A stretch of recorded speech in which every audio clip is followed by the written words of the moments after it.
Bien, bueno, bienvenidos a todos a un nuevo seminario de Urnas y Democracia del área de Ciencia Política de la Universidad de Salamanca.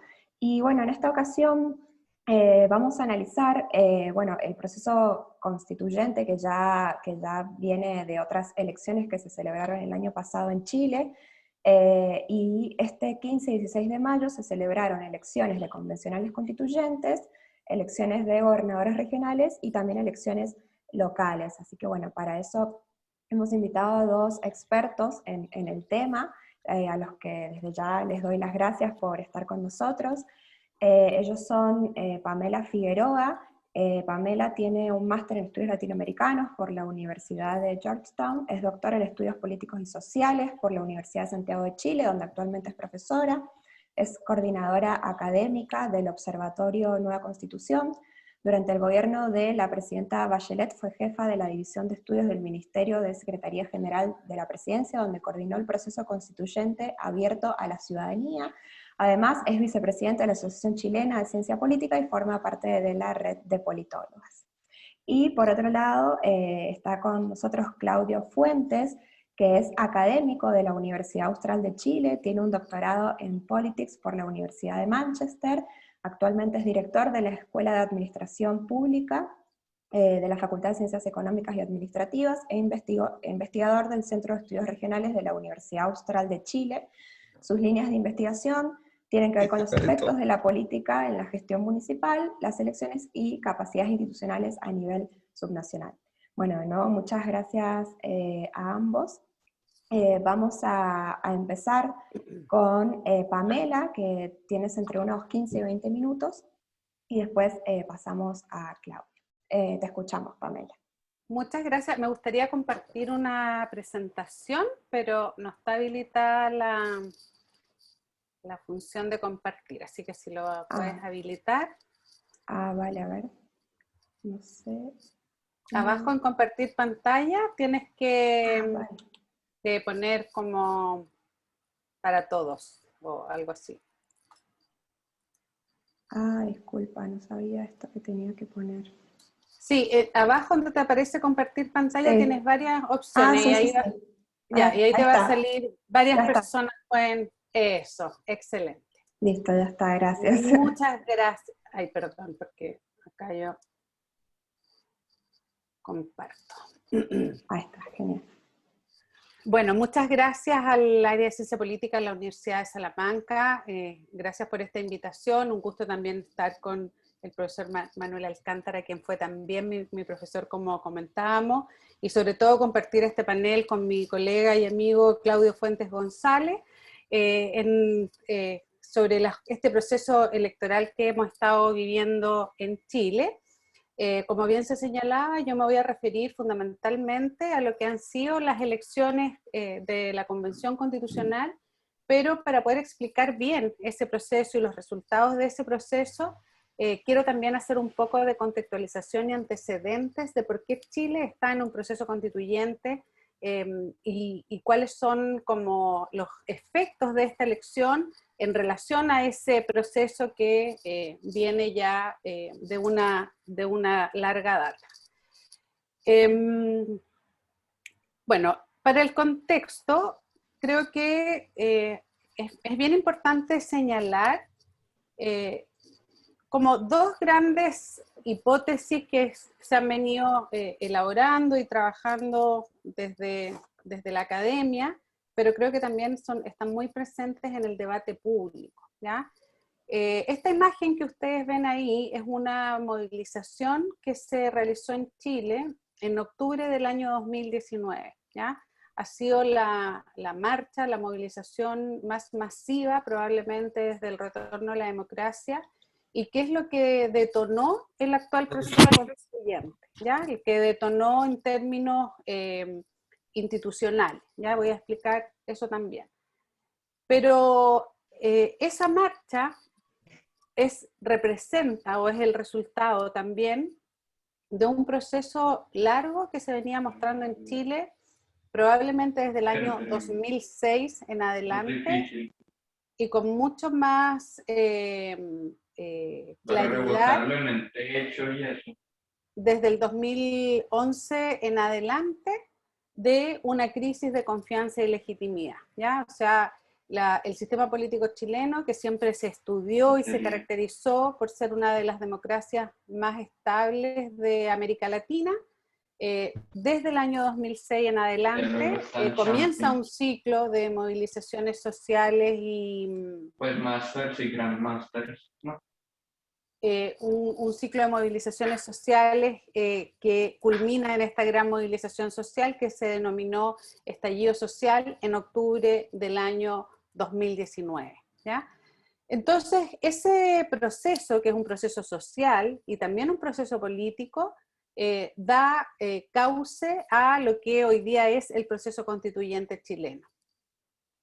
Y por eso se ha dicho que Chile vive un momento histórico, ¿ya? Y creo que ahí, para la mayoría de ustedes que están estudiando ciencia política o están interesados en temas de ciencia política y ciencias sociales, creo que lo que está viviendo hoy día Chile puede llegar a denominarse una coyuntura histórica, es decir, aquellos momentos en que estamos en un proceso que puede romper el patrón de desarrollo histórico que se venía dando en Chile y generar un cambio muy profundo, o tal vez es solo una crisis y de alguna manera se pueden retomar este patrón de desarrollo que se venía desarrollando. Yo creo que estamos en el escenario 1, ya que, y les voy a mostrar después algunos datos y explicarles un poco cómo se elige la Convención Constitucional, que claramente nos está mostrando que la sociedad chilena y la institucionalidad chilena está dando un cierto giro en, sobre todo en el patrón de democratización que se está desarrollando desde esta tercera ola, ¿no es cierto? Desde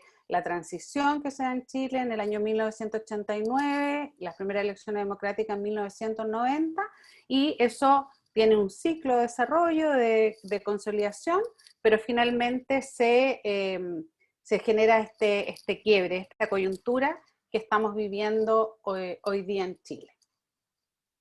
También quiero mostrarles que el cambio constitucional, además de esta demanda social que se viene desarrollando desde el año 2006 en adelante, con grandes movilizaciones del 2011, tiene también un antecedente político institucional, ¿ya?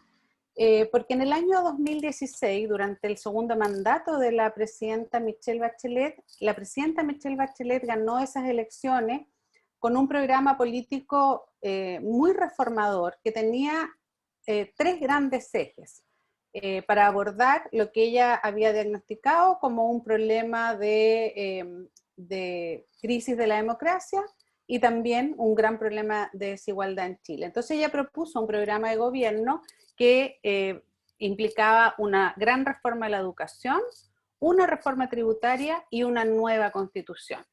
Y en ese momento la constitución política no tenía un mecanismo de cambio, entonces lo que la presidenta Bachelet hace es convocar a la ciudadanía a un proceso de diálogo constitucional, haciendo uso de su poder co-constituyente, lo que se llamó el proceso constituyente abierto a la ciudadanía. Y acá en la lámina de la izquierda, lo que yo, o sea, en esta lámina, en el dato que está acá a la izquierda de mi pantalla, les muestro un informe comparado que hizo la OSD sobre participación ciudadana en los procesos constituyentes.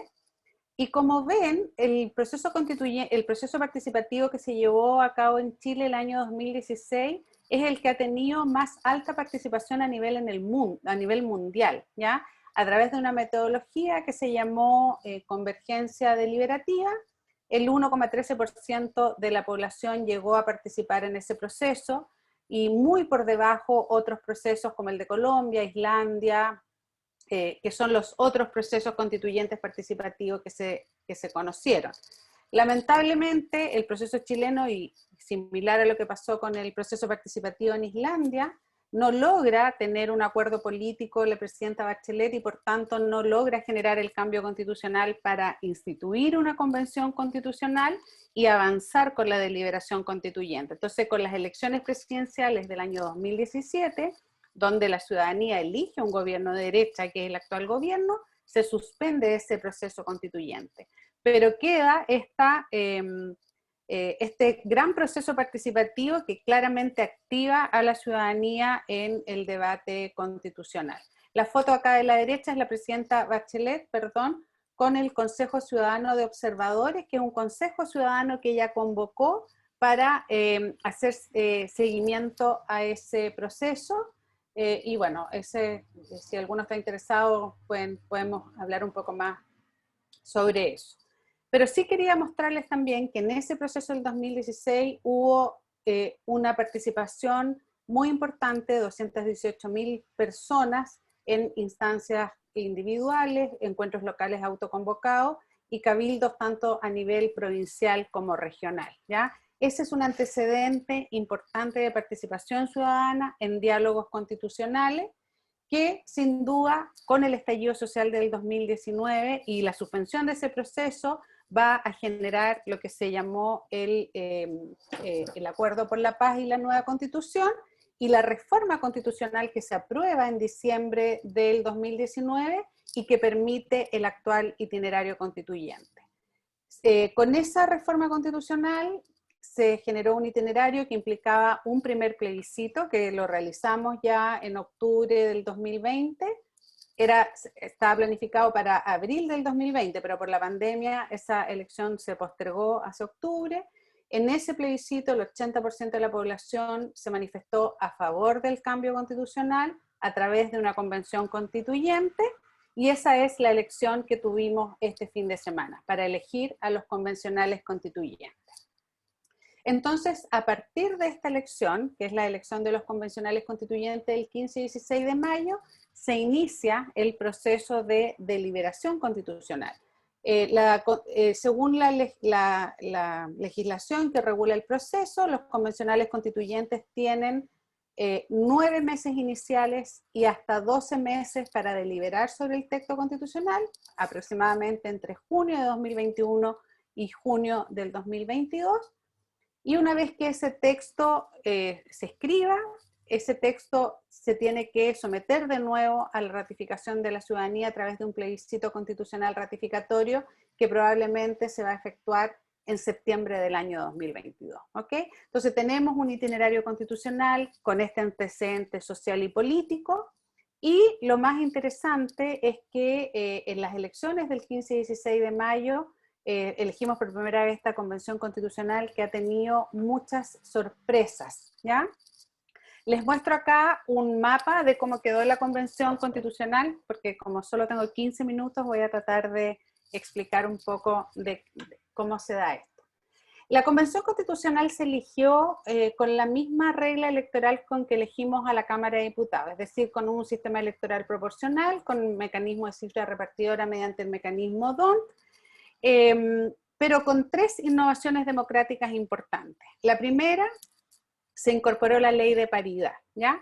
Esta es la primera convención constitucional en el mundo que se elige paritariamente, porque tiene paridad de entrada y paridad de salida. La Asamblea Constituyente de Túnez del año 2011 tuvo paridad en la regla de entrada, pero no en la de salida, por tanto no llegó a ser paritaria. Segundo, la Convención Constitucional se eligió con 17 escaños reservados para los pueblos indígenas, algo inédito en Chile, porque en Chile ni siquiera hay reconocimiento constitucional de los pueblos indígenas. Y tercero, por la gran presión social que había, por la crisis de desconfianza que les mencioné, se hizo otra innovación democrática que fue incorporar la posibilidad de que los independientes formaran listas para competir en la elección de convencionales constituyentes. Entonces, teniendo paridad, escaños reservados para pueblos indígenas y la posibilidad de que independientes conformaran listas, llegamos a tener una convención constitucional de 155 miembros, que es la misma cantidad de miembros del Congreso actual, pero totalmente distinta a la representación del Congreso. Tenemos una convención constitucional donde lo primero señalar es que la mayoría de los miembros de la Convención Constitucional son independientes, ya sean listas de partido o en listas independientes. Solo 50 miembros de la Convención Constitucional son militantes de partido político. Tenemos una Convención Constitucional que está compuesta por 77 mujeres y 78 hombres. las mujeres alcanzaron casi el 53% de los votos, y entonces la paridad en general ajustó hacia los hombres, ¿ya? Hubo más integración de hombres que de mujeres por la ley de paridad, y creo que eso también es interesante porque rompe el mito, ¿ya?, de que la paridad es para favorecer a las mujeres, y además tiene una alta fragmentación en la representación de los partidos, ¿ya? La lista de Vamos por Chile es lo que representa a la derecha chilena, ¿ya? En Chile la derecha tendía a representar más o menos el 40-44% de los votos en las elecciones parlamentarias, pero por el sistema electoral en general se veía sobre representada. Por tanto, la derecha siempre significó un poder de veto. En la Convención Constitucional, la derecha no tiene ese poder de veto, porque solo alcanzó a incorporar 37 miembros y llegó al 24% de los votos. La lista del apruebo era la lista de la tradicional coalición de centroizquierda en Chile, lo que fue la concertación de partidos por la democracia, que gobernó la transición con 4 gobiernos seguidos, y esta creo que es una de las mayores como sorpresas de esta elección de convencionales constituyentes, porque esta lista quedó muy disminuida y sobre todo los partidos más tradicionales, como la Democracia Cristiana, el Partido Liberal y el PP, pero fundamentalmente la Democracia Cristiana, solo tiene 2 representantes, de los cuales uno de ellos es independiente en la lista de la Democracia Cristiana. Entonces, el típico partido de centro chileno se ve prácticamente borrado y es el Partido Socialista el que tiene mayor representación. La lista Apruebo Dignidad es la nueva izquierda, ¿ya? Donde ahí el Partido de Revolución Democrática, el Partido Comunista, Convergencia Social, entre otros, alcanzó 28 escaños, siendo el partido que más presencia tiene, Revolución Democrática. Después la lista Nueva Constitución son independientes, más cercanos al mundo centroizquierda, liberales, y el grupo que realmente surge en esta elección es la lista del pueblo, que son independientes, que representan a liderazgos sociales y territoriales, difícil de definir todavía en términos más políticos e ideológicos, a lo mejor eso es algo que podemos conversar, y luego otros independientes. Entonces, si ustedes se dan cuenta, acá hay una fragmentación bien importante en el resultado de la elección. Voy a apurarme un poquito porque ya me estoy pasando en el tiempo. Quiero mostrarle algunos datos que trabajamos junto a Claudio y, bueno, el equipo del Observatorio Nueva Constitución, en el cual trabajamos conjuntamente con Claudio Fuente, donde nosotros quisimos hacer como un zoom en los perfiles de los convencionales constituyentes, tratar de saber quiénes son, de sus trayectorias, y como les decía, hay un número importante de candidaturas independientes, ¿ya? Un independiente ingresó sin lista, 47 independientes en listas de independientes, 40 independientes de listas de partidos, 50 miembros de partidos políticos, 17 de pueblos indígenas. Como les decía, 78 hombres, 77 mujeres, una edad promedio de 45 años, que baja bastante la edad de la élite política en general, y un dato que nos parece muy importante y relevante es que la mayoría de los convencionales constituyentes no tiene experiencia política ni pública previa, ¿ya? El 45% no tiene experiencia política ni pública previa, lo que significa no solamente una renovación de los liderazgos, sino que también un desafío en cuanto a cómo va a ser la deliberación, la negociación en el marco del desafío constitucional. Y finalmente, para ir cerrando y no abusar del tiempo, este también es un cuadro que se desarrolló por el equipo de contenidos del Observatorio Nueva Constitución, donde a partir de los programas de los convencionales constituyentes, los que ellos debieron presentar al inscribir sus candidaturas, se ordenó cuáles eran los temas más recurrentes, los más mencionados.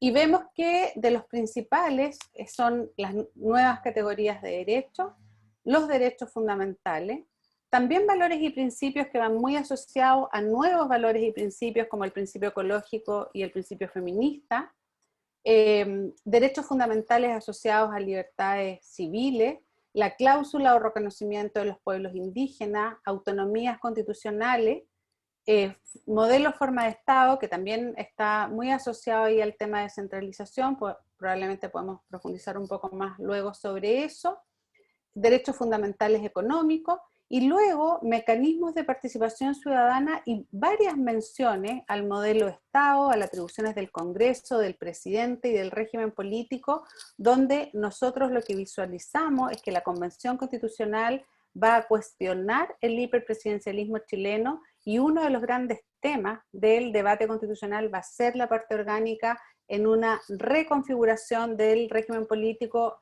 tratando de generar un mayor equilibrio entre el poder ejecutivo y legislativo.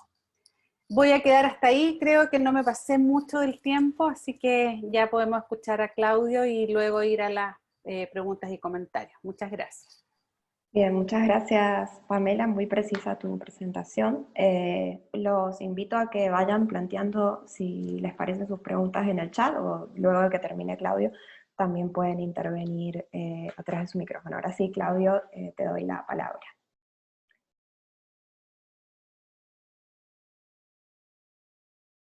Ahí sí, estaba muteado. Voy a compartir pantalla ahora para, para mostrarles la presentación. Está acá. ¿Se ve bien?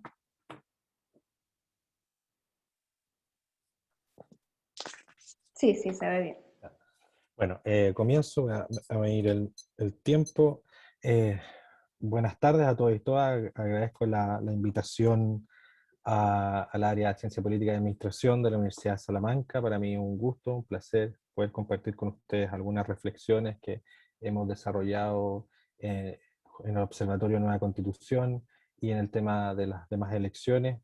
También agradezco las palabras de Pamela, amiga que hemos estado en este proceso trabajando junto a otro grupo muy importante de personas y de ayudantes de la Universidad Austral. También aprovecho de agradecer. Eh, la presentación mía va a estar dividida en cuatro grandes ámbitos. La primero vamos a hablar sobre los antecedentes de tipos de elecciones, porque, y ahí se vincula con el punto 2, punto 3, punto 4, nosotros, además de escoger a nuestros convencionales el 15 y 16 de mayo pasado, también elegimos a gobernadores regionales, alcaldes y concejales municipales. Y primero que todo, como esto es una audiencia internacional, tenemos que ver cómo es en breve la estructura política administrativa de Chile. Bueno, Chile, como lo podrán saber ustedes, uno de los países con más largos que tenemos en nuestro planeta. Es una república unitaria, centralizada por una parte, está dividido en regiones, en provincias y en comunas. Las regiones ascienden a 16, las provincias a 56 y las comunas a 346, pero las municipalidades ascienden a 345 porque en Cabo de Hornos y la Antártica chilena, esas dos comunas se fusionan y solamente queda como una municipalidad. Por tanto, esa es la diferencia que podemos encontrar. Seguimos avanzando. También esta elección reciente de gobernadores regionales, sobre todo, se enmarca dentro de una serie de una especie, como decir, de medidas descentralizadoras graduales que podemos observarla desde un año, desde el 1970 hasta el 2020, donde han pasado distintas cosas, como por ejemplo esto entre el 1973 y 1990, acá tuvimos a la dictadura de Pinochet. También se desarrollaron acciones que ustedes podrán ver ahí en específico, pero yo me voy a focalizar principalmente en las que tienen estas flechitas rojas. La primera de ellas, que es del año 90, tiene que ver con una revisión de la Constitución a partir de ese año. ¿Por qué es importante? Porque a partir del 11 de marzo de 1990 comienza el periodo de redemocratización en Chile a la cabeza del presidente de ese, Patricio Aylwin Azócar. El año 91 después se establece las reglas para las elecciones municipales, porque Como podrán entender, durante dictadura, los alcaldes y concejales eran nombrados por los alcaldes eran nombrados por el régimen, y a partir del 92, dentro del proceso de negociación para aumentar la descentralización política en el país, se logra que las autoridades locales sean electas a partir de octubre del 92, pero no pasó lo mismo con los intendentes regionales, que son el símil de ahora el gobernador. Después tenemos el año 92, se crean los gobiernos regionales, una institucionalidad que no estaba presente, se le otorga una ley con personalidad jurídica y recursos propios. Después avanzamos hacia el 2010 y tenemos a la elección de los consejeros regionales, porque tenemos que decir que los gobiernos regionales están constituidos actualmente por un intendente regional que es nombrado por el presidente o la presidenta de la República, que es el representante natural del presidente o presidente en la región, y a su vez existe un consejo regional que hasta ese año, hasta el año 2013, que es la primera vez que se eligen, eran designados a través de los concejales de la respectiva región. Por tanto, es otro hito importante en tema de descentralización. Después tenemos el año 2014, tenemos los consejeros regionales, la elección. Después tenemos el año 2017, por fin sale la ley 20.990 de elección directa de gobernadores regionales, algo que está totalmente nuevo, innovador, impensado en la historia antes centralizadora de este país, desde por lo menos 1833, que es la primera gran constitución que se establece ese año. En ninguna de las constituciones anteriores de 1833, de 1925 y la del año 1980, se pudo elegir a los intendentes gobernadores regionales. Y después, el año 2018, viene una serie de medidas que regulan la elección, fortalecimiento de la regionalización, creación de la última región de Ñuble. En octubre, 25 de octubre del año pasado, el 2020, es el plebiscito por la nueva constitución, y el fin de semana pasado, y podemos verlo acá, fue la mega elección. Organización actual del sistema de gobernanza multinivel en Chile. Tenemos los niveles al lado izquierdo: nivel nacional, subnacional. El nivel subnacional está dividido en 3 niveles: regiones, provincias y municipalidades. Y en el lado de la derecha tenemos los órganos deliberativos y de autoridad y los órganos ejecutivos. El nivel nacional, Congreso no lo vamos a tocar porque no es menester de esta presentación, pero sí las regiones. En las regiones yo les decía que existe un consejo regional que es deliberativo y tiene autoridad, que supervisa al intendente regional actual, y el intendente a su vez preside el consejo regional. Eso, a partir de la elección de este fin de semana, cambia. Ya el intendente no pasa a ser intendente, pasa a ser un gobernador regional, pero sigue existiendo una figura mixta, que es el delegado presidencial regional, que va a ser designado por el presidente de turno hasta el momento, si es que no pasamos semipresidencialismo u otra forma de gobierno, y va a haber una coautoridad en ese sentido. Así que podemos después discutir un poco más de eso. Y también están las secretarías regionales ministeriales, que son las desconcentraciones que tienen los territorios, los respectivos ministerios nacionales. En las provincias existe un gobernador provincial que sigue siendo designado, eso no ha sido discutido, no ha sido abordado en las reformas actuales. Y en la municipalidad, por un lado, tenemos el Consejo Municipal, que son el grupo donde están los concejales, y tenemos los alcaldes, que ambos son electos desde 1992. Aquí un breve resumen, no lo voy a robar todo, pero esta tabla nos permite ver que son 3 unidades políticas administrativas, o bueno, 2, que a fondo es la comuna y la región, los cargos: gobernador, gobernador regional, alcaldesa, alcalde, concejal municipal, 1 por región, gobernador regional, 1 alcalde por municipalidad, y tenemos también 3 tipos de consejos, con 6 concejales, con 8 concejales y con 10 concejales. ¿Y por qué? Porque la constitución, o la composición mejor dicho, está determinada por el número de electores que existe en cada comuna. Las principales funciones: coordinación, supervigilancia, fiscalización, asignación de recursos, en el caso del gobernador; dirección y administración superior, en el caso de la municipalidad; y fiscalización y supervisión del cumplimiento de planes, políticas y programas de los concejales respecto al alcalde. Sistema de elección: acá son los 3 distintos. El primero es mayoritario, uninominal, se elige a una sola persona, pero existe una segunda vuelta. Y esto es importante porque es primera vez que existe una segunda vuelta en un cargo de autoridad que no sea el presidente de la República. Y la particularidad acá es que pasan a segunda vuelta, o mejor dicho, gana en primera vuelta aquel candidato o candidata que obtiene el 40% o más de las votaciones. Es decir, las dos mayorías relativas, menor a 40%, pasan a segunda vuelta. Existen restricciones a la reelección, 2 periodos consecutivos.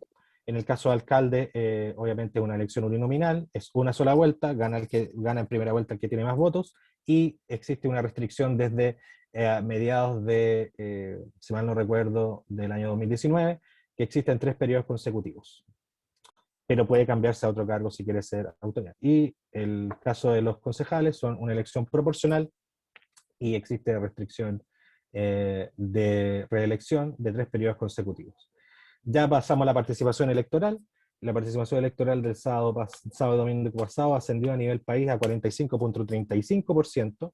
En el gráfico de la izquierda podemos ver una relación que siempre se hace entre nivel socioeconómico, que en este caso es una variable proxy que se pone en el eje de las X sobre el porcentaje de pobreza 2019 a partir de la encuesta de estratificación socioeconómica de CACEN que desarrolla el Ministerio de Desarrollo Social de Chile, que le viene desarrollando al menos desde 1990, y en el eje de la Y lo que queremos explicar en este modo, de un modo bien descriptivo, exploratorio, claro está, es la participación electoral. A nivel país, el de la izquierda no existe, o no existiría al menos es una relación un poco nula, no se permite ver algo.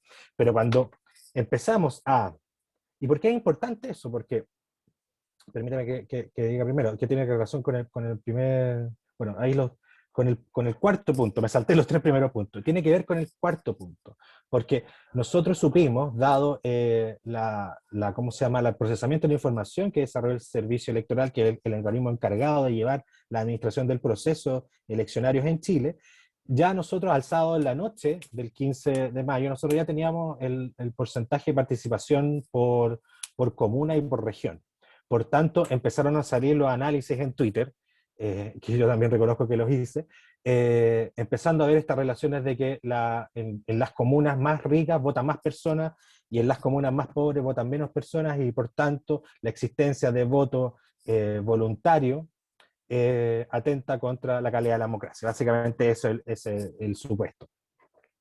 Y yo me pregunté si en el fondo uno podría observar en el fondo relaciones distintas y en el fondo segmenta distintamente los datos. En el caso del gráfico de la derecha tenemos que la participación en la región metropolitana, no tenemos por número de electores nacional, entonces tenemos acá una relación inversa, que a mayor número de electores por comuna tenemos a mayor número de electores, mayor es una relación inversa, básicamente. Tenemos que mayor número de electores, menor es la participación, que es lo que se puede ver.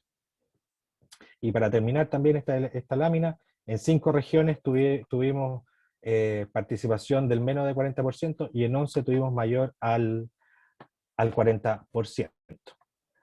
Después, lo que yo les decía en Santiago, acá el porcentaje de pobreza, el eje de las X, y en el eje de la Y, la participación electoral, la relación es inversa, es débil, pero es una relación inversa. Es decir, donde hubo mayor pobreza, está la relación acá vista claramente en este, ¿cómo se llama?, gráfico. Quiero avanzar un poco más rápido, así que disculpen, pero después podemos venir. Nosotros entendemos que la región metropolitana es una de las regiones que tiene más recursos, y por tanto yo me fui a la región que tiene el porcentaje regional más bajo o de mayor pobreza, mejor dicho, que es la región de la Araucanía a la izquierda, y la región de los ríos en la cual está mi universidad. Y ahí podemos ver que el eje la que sigue siendo el mismo, que es la pobreza, y que a mayor pobreza de las comunas vota más gente. Entonces el patrón cambia en relación a la metropolitana.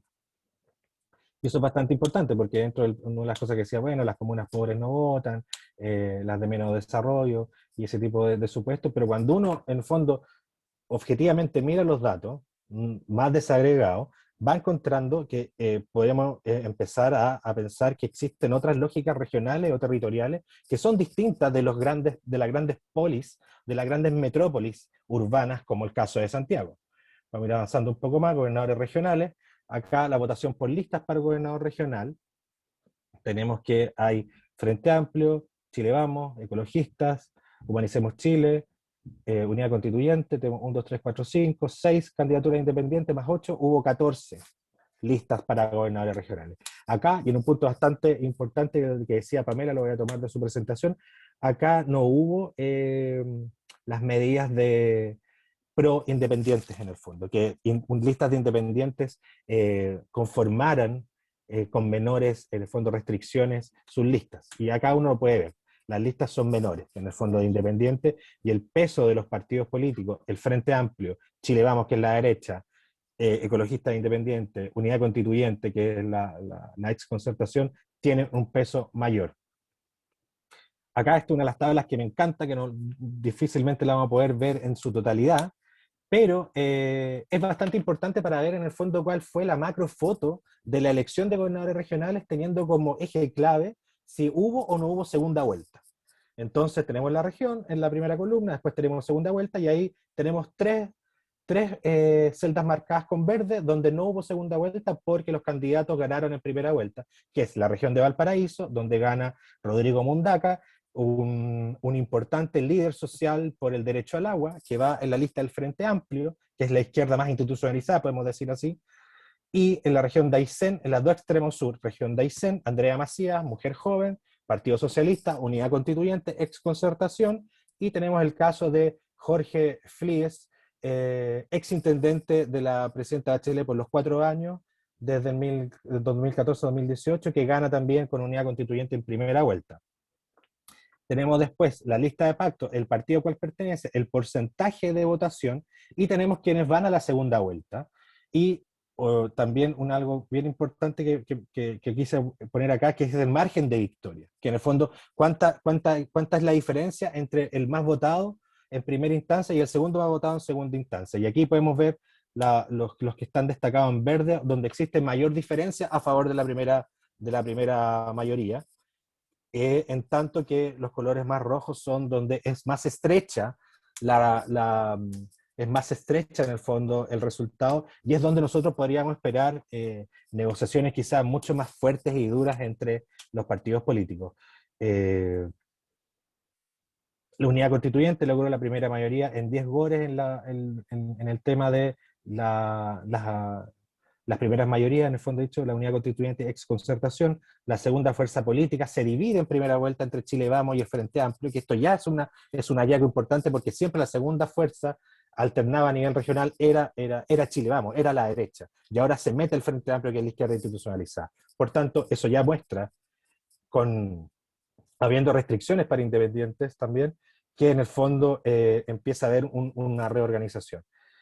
Sexto punto, para ir avanzando porque me quedan 4 minutos, las gobernaciones regionales es una nueva arena política, es un nuevo campo político para una conformación de élite política. La respuesta como buen politólogo es depende. Entonces, acá si uno un poco, no es materia de acá de la presentación, pero yo hice un estudio sobre las trayectorias y capitales políticos de los intendentes nombrados entre el 90 y el 2018, y hay nombres que se repiten acá. Entonces, por ejemplo, tenemos Eugenio Tuma, que fue exdiputado por el PP mucho tiempo en la Cámara de Diputados. Tenemos a Patricio Vallespín, que fue intendente, Jorge Flies, Rodrigo Díaz, Cifuentes, por ejemplo, no Zulantay, eso no se quedó afuera. Tenemos varios, entonces, es una nueva arena política, pero con viejos actores políticos, y metiéndose también fuertemente los nuevos actores. Entonces, es algo importante que va a ir avanzando a medida que vamos viendo. Los alcaldes, de nuevo, votaciones por lista.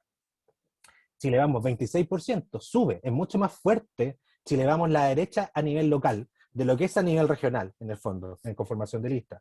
Unidos por el apruebo, Unidos por la dignidad, es que son la lista acá de la ex concertación, del apruebo de dignidad, o no, la lista del apruebo que decía Pamela, en las listas de alcaldes van divididos, existe fragmentación. Frente Amplio saca el 7.8, el 6,6 de Chile Digno, y Verde y Soberano, que acá lo relevante es que iban en listas separadas el Partido Comunista de Chile Digno, Verde y Soberano y el Frente Amplio. Y ahora van a tener una primaria ellos mismos. Entonces, converge la izquierda institucionalizada en una sola, ¿cómo se llama? En una sola lista. Y lo importante, candidatura independiente. Muchos de los candidatos actuales que fueron electos alcaldes bajo listas anteriores con partidos políticos. Y mucha de la estrategia que se hace es independizarse. Es decir, dejo de ser militante, agarro ya el capital político que ya tenía, que me da los recursos partidarios, territoriales, eso no hay que desconocerlo, y comienza el proceso más de independencia. Ya me estoy apurando. Porcentaje de electos por lista, del conjunto de listas que teníamos de más de 10, se reduce el porcentaje fuerte a 3 grandes fuerzas. Nueva Mayoría, que la exconcertación, 41%, Chile Vamos, 42%, sube de gran manera al nivel de electos. Es decir, tenemos la capacidad, por ejemplo, de generar listas, pero después tenemos que ver cuáles son los competitivos en el territorio. Y eso cambia. De nuevo, acá tenía otra tablita bien con harto cariño que la hice para ustedes, y que acá, en el fondo, lo que quiero decir es que la derecha perdió en las capitales regionales de los municipios. Y eso es bastante importante porque puede ser un predictor bastante relevante para la elección posterior. Mariana, te voy a pedir 2 minutos de más para poder terminar redondito. Y tenemos, por ejemplo, 50% de alcaldes incumbentes fueron electos, solo el 50%. Esto está por bajo del porcentaje histórico. Y 2 alcaldes que iban a la reelección perdieron. Uno de ellos, por ejemplo, en la comuna donde yo vivo, en Valdivia. La derecha perdió 5 alcaldías en favor, ojo, de la centroizquierda y la izquierda. No de independientes, sino que se lo arrebata los opositores ideológicos tradicionales de la derecha. Punto 3. La centroizquierda iba dividida en Unidad por el Apruebo y Unidad por la Dignidad. El partido...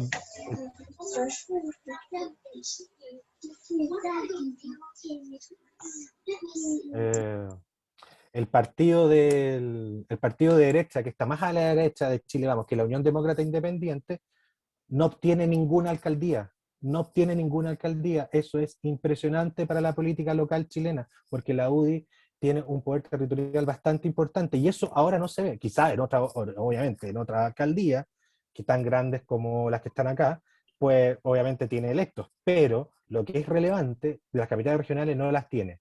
La izquierda logra 3 capitales regionales: Arica, Santiago, Valdivia. Remarco acá Santiago. Santiago sale electa por primera vez una candidata comunista, joven, que le arrebata a Felipe Alessandri, un apellido que tiene vasta historia. Tenemos 2 presidentes de Alessandri en nuestra historia, que han sido de derecha. Por tanto, hay algo, ahí nos dice algo. Santiago es el foco de todas las movilizaciones, están los grandes poderes, el Ejecutivo, el Legislativo, la Convención va a legislar ahí, va a trabajar ahí. Bueno, tenemos margen de victoria, que no los voy a ver tan fuertemente, y el cambio de color municipio también, que acá es una variable que también fue creada para esto. Tenemos 5 incumbentes, los que cambian de independiente a centroizquierda, derecho a centroizquierda. Ya para ir terminando con los concejales municipales, acá, ¿por qué es importante la lista de concejales? Porque al interior de los partidos se dicen que es donde se comienza a negociar hacia arriba, hacia lo nacional, porque en el fondo tenemos la presencia en el territorio de cómo vota cada partido. Y acá, por ejemplo, a diferencia de lo demás, de las otras cosas, lo que quise hacer yo es la presentación de las listas, y tenemos que el 33%, es decir, un tercio de las listas presentadas, son de la derecha, pero la derecha fue dividida en 4 listas. Cada partido, en el fondo, con su propia lista. Después tenemos a la centroizquierda, con Unidos por la Dignidad, Unidos por el Apruebo, Radicales e Independientes, y tenemos también a la izquierda Chile Digno, Verde y Soberano, que es el Partido Comunista fundamentalmente, y el Frente Amplio con Convergencia Social, Comunes y sobre todo Revolución Democrática, que es más o menos el 21%, y los otros porcentajes restantes. Recuerden, tenemos muchas listas, más de 15 listas, que son con las listas que se presentan, y con esta es la última lámina, y con esto les juro que me callo. Los candidatos electos por partidos políticos para concejales municipales. Acá me tomé la libertad de agruparlos por derecha, centroizquierda, izquierda y otros. Fíjense, la derecha en la Convención Constitucional obtiene con suerte el 24% de los escaños, pero a nivel de concejales obtiene casi un tercio. La centroizquierda, que salió liquidada del proceso de la convención de la exconcertación, sobre todo, llega casi al 45%. La izquierda, un 13,6%. es un porcentaje bajo, pero es alto en relación a la territorialización que tiene el Frente Amplio y que tiene la izquierda a partir del 2016-2017. Eso, muchas gracias por su atención. Bien, muchas gracias Claudio, muchas gracias a los dos por sus presentaciones que han sido muy exhaustivas. Bueno, tenemos algunas preguntas en el chat que son un poco largas por lo que estoy viendo, pero bueno, voy a tratar de leerlas, igual creo que ustedes pueden verlas también, ¿no? Así que voy a leer una pregunta de Fran Olucha que dice: muchas gracias, ambas presentaciones han sido muy didácticas. Se ha abordado la plurinacionalidad del Estado chileno como uno de los puntos fuertes programáticos por parte de las candidaturas étnicas y pueblos indígenas. ¿Qué otras fuerzas políticas podrían ser aliadas en esta materia según sus programas? ¿Podrían generarse un nuevo modelo territorial más allá de la descentralización? No sé si a alguno le gustaría empezar. Bueno, voy yo, pero Claudio es un tema que también puede como comentar. La propuesta de plurinacionalidad no es solo de los candidatos a los pueblos indígenas, ¿ya? De los estudios que nosotros hemos hecho y de los datos que tenemos, es una propuesta bastante más transversal. Y probablemente, como explicaba yo, que en general el sector que se opone al reconocimiento constitucional, y en este caso a la plurinacionalidad, son sectores más conservadores de la derecha, y la derecha queda bastante acotada y disminuida en la Convención Constitucional, y como explicaba Claudio, eso también se traslada a otras instancias de representación. Probablemente se va a avanzar bastante en el reconocimiento constitucional y en la definición de plurinacionalidad. El concepto de plurinacionalidad, y eso bueno, lo han explicado mucho mejor los intelectuales de los pueblos indígenas y los propios miembros de los pueblos indígenas, también tiene distintas como formas de expresarse en el texto constitucional. Y probablemente ahí va a estar más bien el punto de discusión en la Convención Constitucional, o sea, qué implica esa plurinacionalidad, cómo se va a expresar, y eso también muestra diferencias dentro de lo que han sido los programas de las candidaturas a la Convención Constitucional. Entonces me parece que el punto va a estar ahí. Yo creo que es un hecho que se va a avanzar hacia el reconocimiento constitucional de los pueblos indígenas, pero lo que va a ser más complejo va a ser definir la plurinacionalidad, cómo eso se expresa en términos constitucionales. Bien, ¿querés agregar algo, Claudia? No, solamente agregar que los escaños reservados que contempló este proceso son 17, que corresponde a 10 pueblos indígenas en Chile, y que ahí lo importante también es ver cuáles son las alianzas que se generan respecto al tema de la plurinacionalidad y temas de pueblos indígenas, porque por sí sola ninguna de las grandes fuerzas agrupadas, ninguna alcanza los 2/3, que en el fondo es el quórum para poder decidir. Y por tanto, la lógica de alianzas que puedan tener los pueblos indígenas, sumado a, como lo menciona Pamela, existe un consenso amplio respecto a la necesidad de discutir el tema de la plurinacionalidad, pero otra cosa distinta es, uno, las posiciones que se toman y por tanto la escala de medidas, de alternativas, de políticas que se pueden tomar en ese caso. Gracias. Bien, voy a leer unas preguntas de Cristian, las voy a leer un poco por tema, porque son varias. Dice: ¿a qué se podría atribuir una mayor participación en el plebiscito que en estas elecciones? Si representa un problema de legitimidad de origen para la convención, un abstencionismo del más del 50% en algunas regiones.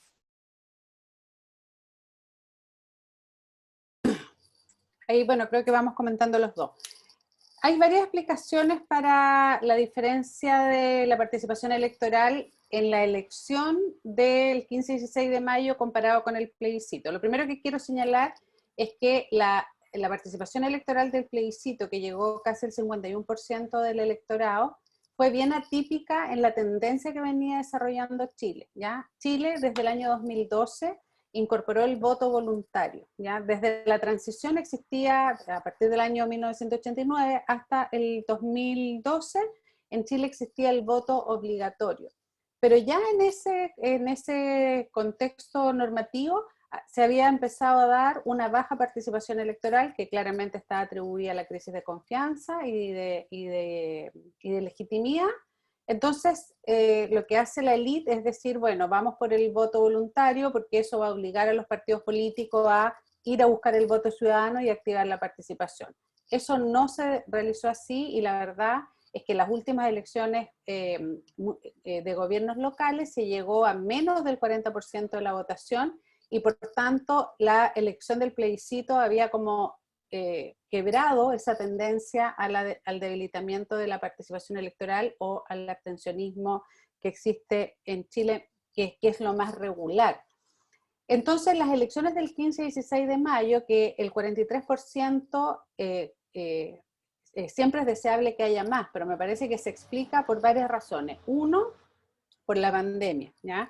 Nosotros, las elecciones que se realizaron el 15 y 16 de mayo se iban a realizar inicialmente el 11 de abril, pero estábamos en un momento en que estaba aumentando mucho el contagio pandémico y finalmente el gobierno decide postergarla. Esa postergación de elecciones fue compleja porque detuvo todo el proceso de campaña, porque la decisión de postergar se dio pocos días antes de que la elección realmente se desarrollara. Entonces se rompe un poco el ciclo de la campaña y creo que eso también impacta. Bueno, segundo, también lo del voto voluntario. Probablemente todo el diseño institucional en Chile no es muy favorable a la motivación de la participación o a combatir el tema del abstencionismo. Y otro factor que creo que esta elección era muy compleja, ya lo explicaba Claudio. No solamente tuvimos una elección de convencionales constituyentes donde habían 1.468 candidatos para los 28 distritos, o sea, el tamaño del voto era realmente impresionante. Además, elecciones de gobernadores por primera vez, además elecciones de alcalde, además elecciones de concejales. Entonces era una mega elección y creo que eso hacía mucho más difuso qué era lo que realmente se iba a decidir.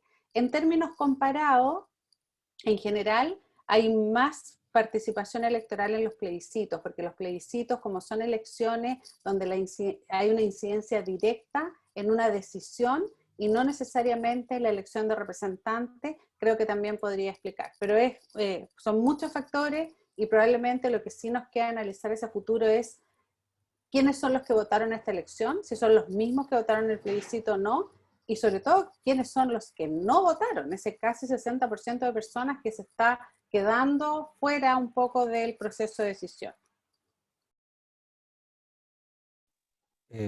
Bueno, yo agregaría el tema es que, viendo por ejemplo las teorías que explican la participación electoral, hay varias cosas que esta elección pone como en duda, por ejemplo. El tema de las elecciones concurrentes, por ejemplo. Se dice que cuando hay menor número de elecciones en un mismo día, la gente vota más, que niveles socioeconómicos más acomodados votan más. Entonces, desde ese punto de vista, habrían cosas que este sistema o esta realidad actual chilena sirve como un buen objeto de estudio. Yo me sumo fundamentalmente al tema que decía Pamela, al tema sanitario y el tema también de la gestión del gobierno respecto al tema. Yo creo que ha afectado bastante en que ha llegado tarde a disponer de medidas sanitarias, medidas de apoyo económico y también de medidas de difusión política de los procesos, en una función un poco más pedagógica en ese sentido. Y ahí nosotros votamos el plebiscito fue el 25, se dice, porque todavía no tenemos los datos lamentablemente respecto a las edades de los votantes, pero la hipótesis que está y también corroborada con alguna información que ha dado el gobierno a cuentagotas, es que hubiese existido como a nivel de hipótesis una tasa de reemplazo en la elección del plebiscito, donde las personas entre los 18 y los 45 años votaron mucho más de lo que venían votando regularmente en comparación a elecciones anteriores. Y a partir de los 45 años la curva empieza a comportarse de la misma forma que se ha comportado hasta ahora. Ahora no sabemos eso si efectivamente hubo una tasa de reemplazo en favor de los jóvenes o no, porque recordemos que la pandemia, antes que no tuviésemos las 2 dosis de vacuna acá, como tenemos el Plan Nacional de Vacuna, es probable que muchas personas que estaban acostumbradas a votar y que tenían mayor edad no fueron a votar. Entonces, y eso puede haber sido también algo que haya causado una abstención. Y lo otro es que, quizás una respuesta más sociológica que politológica, así que si tengo algún error me lo podrán perdonar, es que yo tiendo a pensar, y un poco en la línea que ha venido diciendo el PNUD respecto a que los fenómenos de individuación y ruptura entre lo individual y lo colectivo, y a lo que yo le sumo, la poca valoración de la acción estatal, que las personas tienden a percibir que existe un estado de baja intensidad que no los ayuda, que no los protege, que no los contiene, que los tiene desvalidos en crisis económica como la que estamos viviendo y social, hace que en el fondo que todo lo que suene a tradicional, a estatal, a institucional, sea rechazado. Por tanto, y eso no es, creo yo, un fenómeno que es solamente reciente. No es un fenómeno a partir del 18 de octubre del año 2019, sino que se viene desde mi punto de vista incubando y se viene reforzando también, por ejemplo, con el distanciamiento de los partidos, la elitización de los mismos, problemas de corrupción y ese tipo de cosas. Por tanto, acá hay un llamado de atención fuerte a esta, yo creo, percepción, creo yo, de una baja intensidad estatal, de que la gente no está sintiendo que la acción del Estado llega, o no le importa, o no la ve, o definitivamente la rechaza. Gracias. Bien, otra de las preguntas es ¿qué tipo de perfiles hay entre los independientes no vinculados ni a la izquierda ni a Vamos por Chile? Si quieren vamos intercalando para preguntas, así no sé si alguno de los dos prefiere contestar esta, y ya en la otra vamos con él. Bueno, yo voy a hacer algunos comentarios y Claudio creo que puede complementar. Se habla que hay muchos independientes de la Convención Constitucional, ¿no es cierto? Pero algunos de esos independientes iban en las listas de partido. Muchos han declarado que mantendrán esa independencia, pero sí quiero como desmitificar un poco, porque ser independiente finalmente es ser no militante de partido. Eso no significa que no tengan una posición, que no tengan una posición ideológica, programática, ¿ya? Entonces, los independientes fueron en 2 listas importantes. Hay una lista que se llamó Nueva Constitución, de los que se llamaron independientes no neutrales, que uno los podría definir como centroizquierda y principalmente posiciones liberales, ¿ya? Y hay otra lista de independientes que es un poco más difusa, y me imagino que Claudio puede profundizar más que yo en eso, que es lo que se llamó la lista del pueblo, que creo que son lo que generó más sorpresa, sobre todo en la élite, porque esta es una lista que se construye desde liderazgos sociales y territoriales muy asociados a lo que fue el estallido social del año 2019, ¿ya? Tampoco es que representan a los tradicionales movimientos sociales, por ejemplo, ¿ya? Porque los dirigentes de los movimientos sociales anteriores, como por ejemplo el movimiento No Más FP o incluso la presidenta de la Central Unitaria de Trabajadores, no resultan electos, sino que resultan electos estos dirigentes más territoriales, asociados a causas de temas feministas, de temas medioambientales, muchos que ya Claudio mencionaba, por ejemplo, por defensa del agua y del agua como bien de uso público, etc.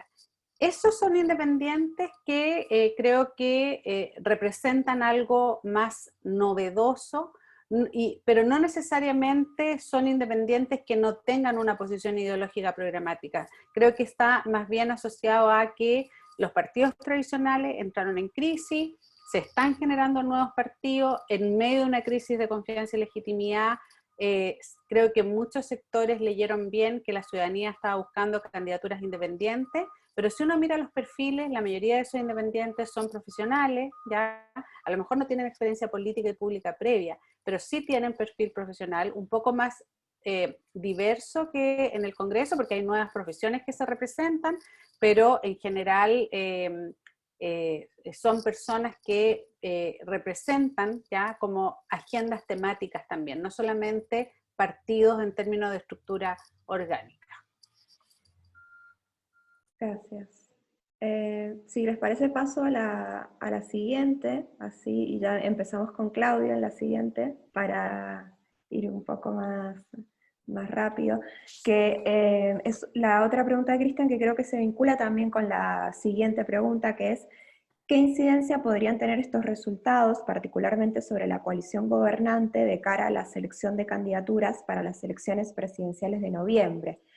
Y de alguna forma un poco vinculado, Javier pregunta, dice, la experiencia histórica en América Latina de cuando las élites quedan fuera de los procesos políticos suelen irrumpir violentamente, Chile no es la excepción, la élite económica es muy limitada y pequeña, pero con recursos ha quedado representada proporcionalmente. ¿Cuál ha sido la reacción de ellos? ¿Qué se puede esperar a mediano plazo de su comportamiento? Claudio, si quieres, comenzamos por ti. Respecto a la incidencia de los resultados y su incidencia en las elecciones de noviembre, recordemos que en noviembre nosotros tenemos 4 elecciones dependiendo del territorio, o 3. Elegimos a presidente, presidenta, elegimos a senadores dependiendo de la región que sea, senadores que se eligen por 8 años, a diputados en todo el territorio, y elegimos a los consejeros regionales, que son el que va a acompañar a los gobernadores regionales. Teniendo claro eso, y partiendo del supuesto que vamos a seguir estando en un sistema presidencial o presidencial atenuado, hay 2 cosas importantes. Uno, que es obviamente lógico, que es las alianzas y las coaliciones que se van a generar para las candidaturas presidenciales. Por ejemplo, hasta antes del viernes 14 de mayo, candidaturas del Partido Socialista y el Partido por la Democracia, que son de la exconcertación, que son del lado más socialdemócrata de la exconcertación, le habían un poco cerrado la puerta a posibles negociaciones con el Frente Amplio, con el Partido Comunista. Llega el día domingo, los resultados de la tarde, en la noche y al día lunes, empiezan a abrirse la posibilidad de tener acercamientos. Y ahí hay la primera incidencia. Hay acercamientos que antes estaban cerrados. O sea, es decir, se abren puertas que antes estaban cerradas. Segundo punto, dice relación con cuando hay en una literatura, no me acuerdo bien el autor o autora, que dice que cuando empieza a tambalear el poder en el sistema presidencial, es sumamente relevante cómo está conformado el Congreso. Ya pierde ahí importancia quién es el presidente o la presidenta, porque en el fondo, al actuar en un sistema de separación de poderes, como un sistema que tenemos en nuestro, que es república y que a su vez es presidencial, donde existe clara división de los 3 poderes del Estado, el Congreso con el Poder Ejecutivo se necesitan para tramitar las leyes. Por tanto, ahí, como quede conformado el Congreso en relación a las posibles alianzas que se generen, es importante. Y más aún, tomando en consideración lo que está ya diciendo la lista del pueblo a través de uno de sus voceros, en que ellos quieren llevar a los independientes de la calle al Congreso Nacional de noviembre próximo. Por tanto, lo más probable es que existan presiones para que existan flexibilidades a la inscripción de independientes, y de lograrse eso vamos a tener quizás resultados más similares a la Convención Constitucional que a la de, por ejemplo, votaciones de concejales. Bien, voy a pasar a la siguiente porque hay varias y vamos ya bastante mal de tiempo. Bueno, dice, ¿cuál sería la respuesta académica de por qué los análisis previos y estudios de opinión fallaron tanto nuevamente y el tratamiento mediático y medios de comunicación entregó contextos tan disímiles a la realidad?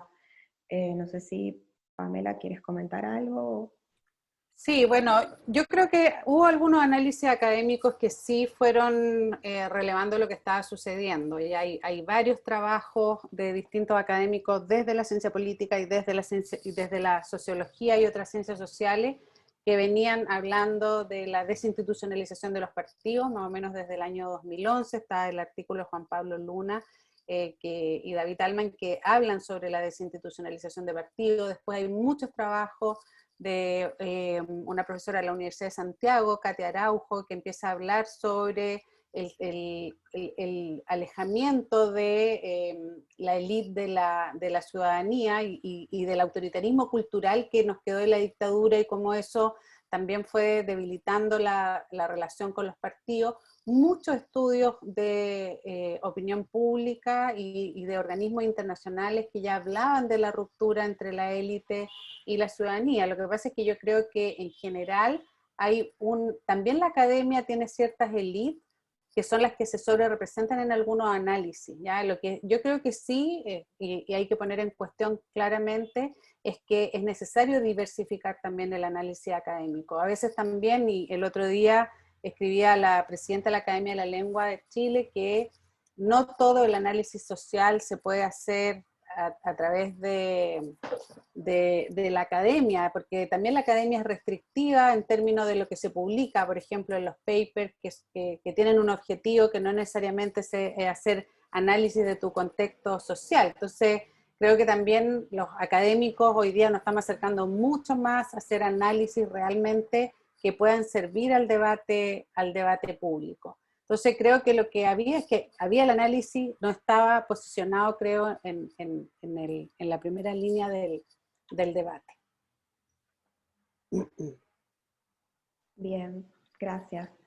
Manuel Alcántara dice, lo fascinante del panorama político chileno presente es la enorme fragmentación que no hace sino recoger el gran pluralismo existente en el sistema político chileno. Ello es un enorme constructor en un régimen presidencialista donde, recordemos, the winner takes all. ¿Qué lecciones se pueden sacar para los presidenciales de noviembre? Si quieren, pueden comentar los dos. Claudio, ¿quieres empezar? Gracias por la pregunta, profesor Alcántara. ¿Qué se puede sacar de esto? Yo creo que acá una de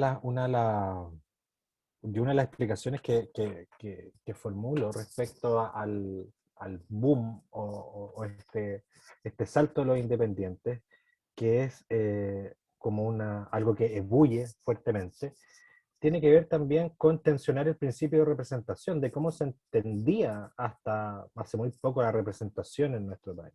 Y se entendía bajo una lógica de un sistema diseñado en dictadura, que es el binominal, que básicamente de una coalición, de un multipartidismo chileno. Lo que hacía ese sistema era generar dos alianzas en el fondo. Era como transformar un multipartidismo en un bipartidismo, tipo, no sé, Estados Unidos, tipo Reino Unido. Pero eso escondía lógicas, terceras fuerzas que se fueron sumando. Hay algo bastante importante que a mí me llama bastante la atención, que durante los 90 y bien entrado la década del 2000, el Partido Comunista tuvo una líder que era mucho más, en el fondo era mucho más poco llana a negociar con las fuerzas de centroizquierda, que una vez que ella fallece y asumen otros liderazgos en el Partido Comunista empieza a hacer, por ejemplo, pactos con omisión, por omisión en lugares, en ciertas elecciones, y empieza a meterse más en la política con representación. Estaba siempre en la política, pero le faltaba representación en el Congreso y en el Parlamento. Entonces ahí hay un eje, creo yo, bastante importante respecto a eso. El otro tema que yo veo, y con esto cierro para darle el pase a Pamela, es que ahí me tiene bastante como interesado el tema que le está pasando a la democracia cristiana. ¿Por qué? ¿Y por qué? Desde mi punto de vista, y viéndolo desde una perspectiva histórica, cuando el centro social cristiano se esciende, en el fondo se quiebra, el sistema de partidos chileno muta. Primer ejemplo, 1857, la cuestión del sacristán. Básicamente era un problema de un sacerdote que había dejado sin trabajo a una persona que trabajaba con él, el poder civil dijo, no, lo tienes que restituir, y lo que le dice el otro, no te metas tú en donde existen las leyes canónicas. Primer sigma, se genera, te quedan los conservadores, los liberales y los radicales. Después, de la cuestión social, existe otra decisión del Partido Conservador que se llama la Falange Nacional, desde donde es la cuna, por ejemplo, de Eduardo Frei Montalva, uno de los grandes líderes que ha tenido la ADC en su existencia. Y después surge la democracia cristiana. Y desde la democracia cristiana surgen también grupos de izquierda que apoyan a Salvador Allende. Por tanto, lo que le pasa a la ADC, lo que le pasa a la democracia cristiana, tiene que ser también visto porque, por ejemplo, esas fuerzas están acostumbradas a participar, están acostumbradas a representar, están acostumbradas a estar en el sistema político. El tema es ahora es dónde y cómo.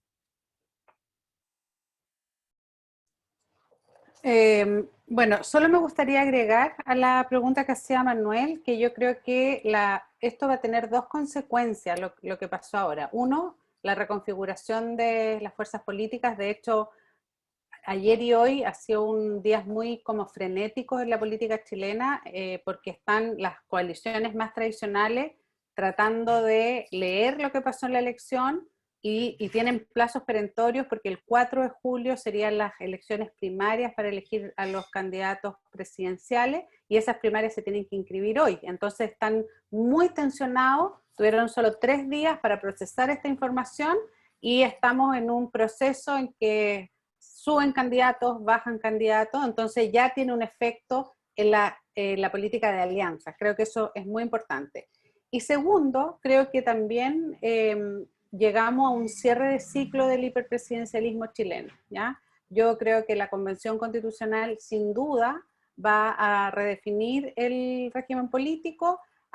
La mayoría propone un semipresidencialismo, pero ese semipresidencialismo, más que parecerse al caso de Francia o Portugal, se describe como un nuevo equilibrio entre el poder ejecutivo y legislativo, ya lo que explicaba Claudio, que finalmente nosotros necesitamos un Congreso que recupere ya ciertas facultades, porque al ser el Congreso en realidad irrelevante y tener un poder hiperpresidencial, con un presidente que no tiene mayoría en el Congreso porque tenemos un sistema de partidos fragmentado, se provocó un sistema que está totalmente trabado y bloqueado. Y eso causa el efecto que antes mencionaba Claudio, que el gobierno perdió la capacidad de proveer legislación y políticas públicas para solucionar los problemas de las personas, entonces las personas se desencantan de todo el sistema, no solamente de la coalición que gobierna. Entonces, el hiperpresidencialismo es un problema para la democracia chilena.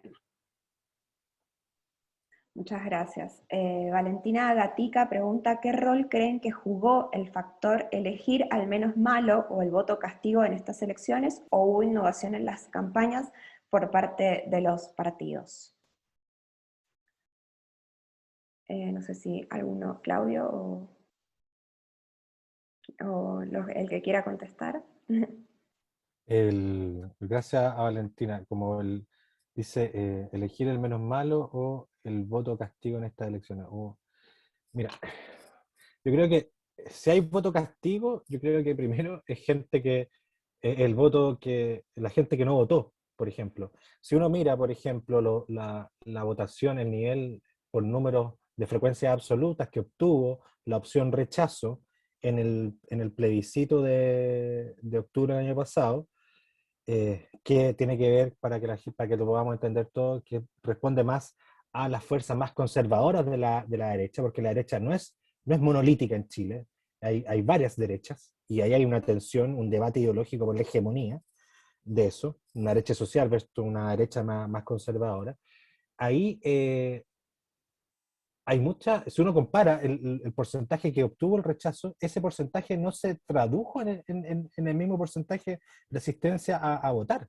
Por tanto, hay gente que ya está desencantada en la misma derecha, que se acostumbra a pensar en Chile, que es mucho más disciplinada y que asiste bajo viento y marea, llueve o truene, a la elección. Yo creo que acá también hay una cierta también el no voto también de ese voto de la derecha que en el fondo el castigo fue no votar, básicamente.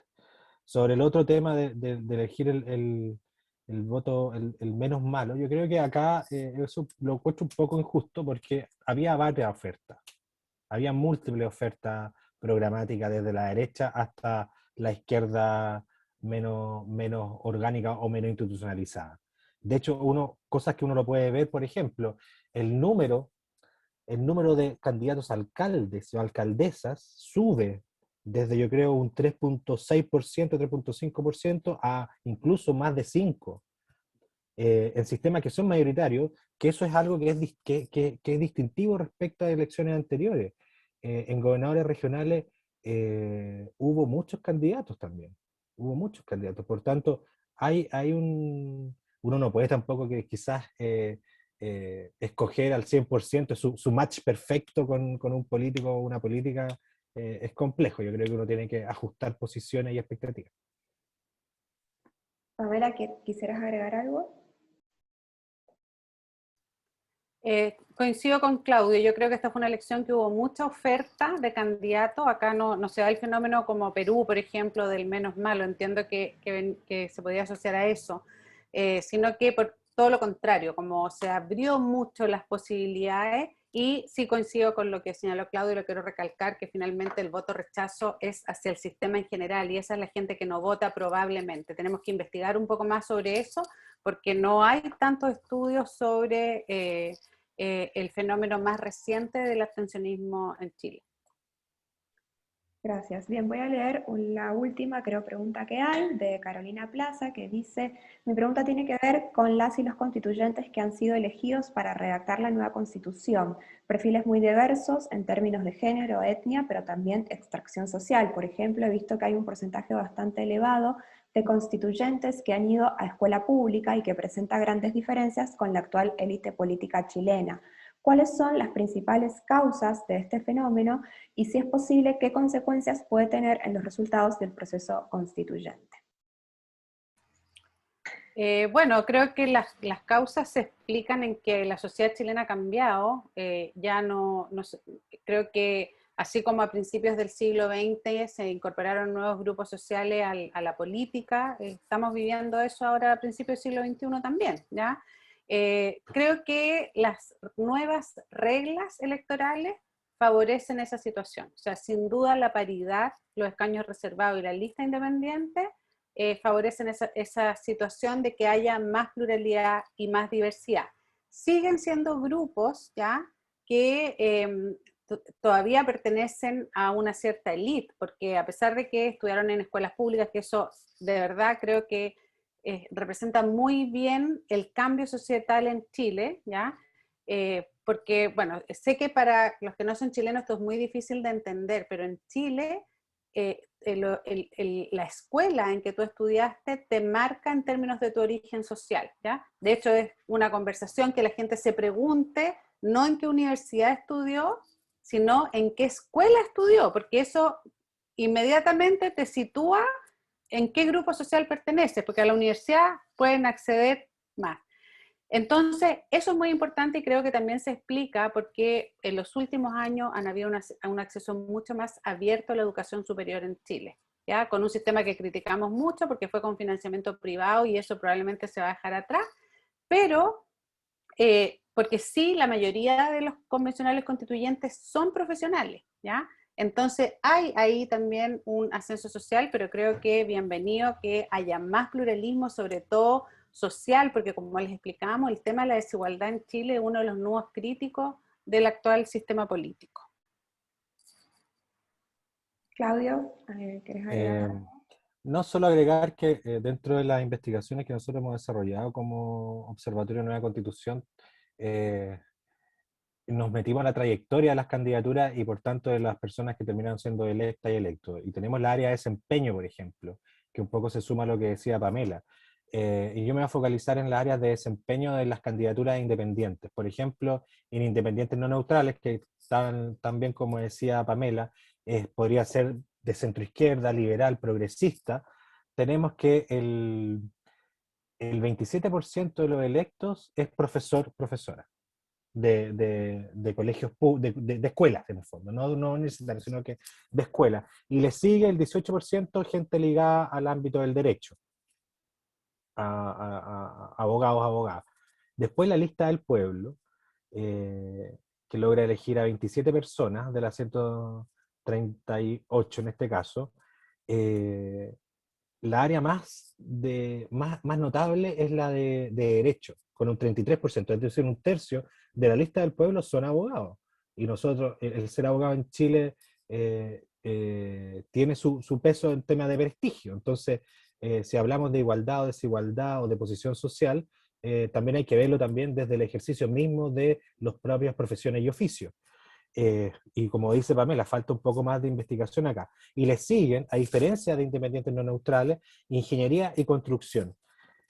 En la lista de independientes que van en listas de partidos, la gente ligada al ámbito del derecho se hace mucho más fuerte, llega casi al 50%, es decir, con un 48%. Pero las segundas fuerzas vuelven a ser los profesores de escuela, con un 10%. Y para terminar también acá, donde hay quizás mayor heterogeneidad, mayor distribución por áreas de desempeño profesional u oficio, está en la categoría de otros independientes, que no van estas dos grandes listas de lista del pueblo, ni independientes no neutrales, sino que son otro, sobre todo del norte, donde hay muchas personas de ese sector, del territorio norte, y tenemos que el 33% nuevamente son profesores, es decir, hay algo ahí, hay algo que nos dice que desde el mundo independiente los profesores de escuela, con todo el tema sindical, con todo el tema de las demandas de los profesores y profesoras por mejorar sus condiciones de trabajo, hay algo que ver. Y con 22% para cada uno, gente que viene del área del derecho, del área de las leyes, pero también gente que viene del área de las ciencias sociales. Bien, clarísimo. Bueno, para cerrar y retomando la otra pregunta que ponía Caro, ¿qué consecuencias puede tener todo esto en los resultados del proceso constituyente, ¿no? y en la propia elaboración de la Constitución? Cortito, cada uno sí, ¿qué piensa sobre esto? Bueno, muy breve. Yo soy optimista. Creo que este como pluralismo, esta apertura a nuevos grupos sociales le va a dar mayor legitimidad. Sin duda vamos a tener una constitución nueva, con un rol del Estado distinto, con más derechos sociales y con una democracia más equilibrada. Así que me parece que se vienen meses con incertidumbre, en una época de incertidumbre, porque desde que vivimos en pandemia vivimos en incertidumbre. Pero creo que la buena noticia es que Chile encauzó ya esta crisis multidimensional que tenía en un camino democrático. Y yo creo que eso es lo importante, que los cambios se están dando a través de esta vía democrática. También brevemente, para ir finalizando, en la misma línea que decía Pamela, yo creo que acá uno de los grandes principios de la democracia que se instala es el principio de igualdad, en el sentido de sentarnos a la misma mesa, que se sientan a la misma mesa personas que, dada la inexistencia lo que pasó en el fondo, de no haber mediado o medido lo, el estallido social, las crisis, las movilizaciones, la paridad, escaños reservados, el tema del mayor, en el fondo, prerrogativas para que los independientes se pudieran conformar como lista y poder competir. Eso ya muestra algo que el fondo del sistema ya aprendió y que es necesario también recalcarlo y destacarlo. Eso nos lleva a que, en el fondo, personas que difícilmente se pueden juntar en otro espacio social, los hagan en un espacio político donde en el fondo distintas visiones, no necesariamente pedimos convergencia de posiciones, sino que pedimos respeto, tolerancia y buen diálogo, buena discusión. Eso es lo que yo creo que nos pedimos nosotros como chilenas y como chilenos. Y por último, y ahí concuerdo con uno de los aspectos que decía Pamela, vamos a tener una constitución distinta, si es que el plebiscito de salida así lo determina, en el cual vamos a avanzar hacia posiciones menos del corazón fundamental que tiene la constitución actual, Estado subsidiario, presencia del mercado en aspectos públicos, neoliberalismo, como pueden denominar otros, o liberalismo exacerbado, como también se puede decir, y vamos a avanzar hacia aspectos mucho más sociales, con perspectiva de derechos, con la instalación de nuevos derechos también, que también dan cuenta de que Chile cambió después de los 30 años. Perfecto. Bueno, muchísimas gracias. Si les parece, lo vamos dejando aquí. Yo le quiero agradecer también a Nicolás Miranda, que ha sido parte del área de ciencia política, que ayudó en la coordinación de este seminario, y a ustedes especialmente, porque la verdad ha sido de gran calidad sus exposiciones, han sido muy claras. Así que bueno, muchísimas gracias, y también gracias a los que se conectaron y participaron, y bueno, espero que estemos en contacto. Y bueno, les recuerdo que el video del seminario va a estar en nuestro canal de YouTube, y que la próxima y última sesión del curso va a ser el 9 de junio, donde vamos a tener una doble sesión. A las 6 vamos a estar con la segunda vuelta en Perú, y a las 7 con las elecciones legislativas en México. Así que bueno, les reitero mis agradecimientos, y bueno, hasta la próxima. Muchas, y Claudio, un gran abrazo, me ha encantado verte y seguimos en contacto. sí, muchas Que no gracias. perdamos el contacto. Claudio, lo mismo digo.